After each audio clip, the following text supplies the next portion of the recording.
দোকানে গোপালের জিনিস কিনি, সেই দোকানের ছবি তোমাদের সঙ্গে একটু শেয়ার করছি।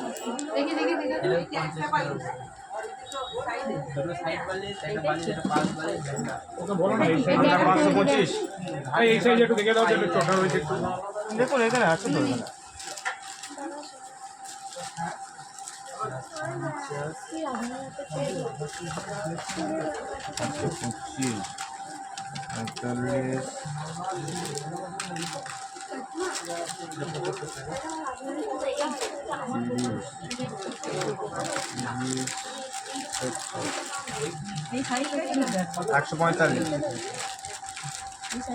মানে একদম ওই লাল রঙ ড্রেস পরেছে এরকম না, তাহলে আপনার এগুলো হবে না।